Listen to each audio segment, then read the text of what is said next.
Trump's tariffs on China. It began China. Tariffs on countries related to them.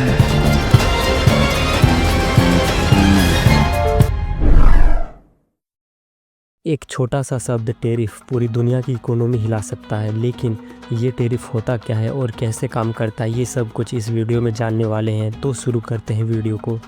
तो कोई देश किसी दूसरे देश के आने वाले प्रोडक्ट्स या सर्विसेज पर लगाया जाता है। एग्जाम्पल के लिए, जब चीन से कोई स्मार्टफोन इंडिया में आता है तो इंडिया उस पर एक्स्ट्रा टैक्स लगाता है, उसे टेरिफ कहा जाता है। ये टैक्स दो मेन कारणों के लिए लगाया जाता है। पहला है अपने देश के इंडस्ट्रीज़ को प्रोटेक्ट करने के लिए। मान लो इंडिया में स्टील बनाने वाली कंपनी है, अगर अमेरिका से सस्ता स्टील इंडिया आती है तो इंडियन कंपनी से कोई स्टील नहीं खरीदेगा, जिससे भारतीय कंपनियों को नुकसान हो सकता है। टेरिफ लगाकर इंपोर्टेड प्रोडक्ट को महंगा कर दिया जाता है ताकि लोकल कंपनियां मार्केट में कम्पीट कर सके। दूसरा कारण है रेवेन्यू जनरेट करना। टेरिफ से सरकार को पैसा मिलता है जिसको सड़क, स्कूल या दूसरे प्रोजेक्ट के लिए यूज होता है। अप्रैल 2025 में अमेरिका के राष्ट्रपति डोनाल्ड ट्रंप ने टेरिफ के मामले में बड़ा धमाका किया। उन्होंने चाइना से आने वाले गुड्स पर 245% तक का अमेरिका का कहना है कि चीन अनफेयर ट्रेड प्रैक्टिसेस करता है, जैसे इंटेलेक्चुअल प्रॉपर्टीज़ चुराना या सस्ता प्रोडक्ट्स भेजना। इसके जवाब में चाइना ने भी अमेरिका के प्रोडक्ट्स पर 125% का टेरिफ लगा दिया।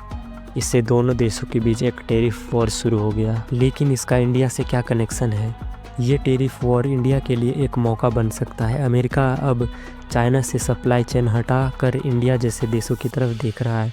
कंपनी जैसे एप्पल अब इंडिया में आईफोन्स बनाने पर जोर दे रही है। मार्च 2025 में एप्पल ने इंडिया से $2 बिलियन के आईफोन अमेरिका भेजे ताकि ट्रंप के टेरिफ का असर कम हो। इस टेरिफ वॉर में इंडिया एक विनर बन सकता है। अमेरिका अब इंडिया को अपना ट्रेड पार्टनर बनाने के लिए एक्साइटेड है। इंडिया और अमेरिका एक ट्रेड एग्रीमेंट पर काम कर रहे हैं जिसका टारगेट 2030 तक $500 बिलियन का ट्रेड करना है। अब सवाल ये है, ये टेरिफ आपकी ज़िंदगी पर कैसे असर डालेगा?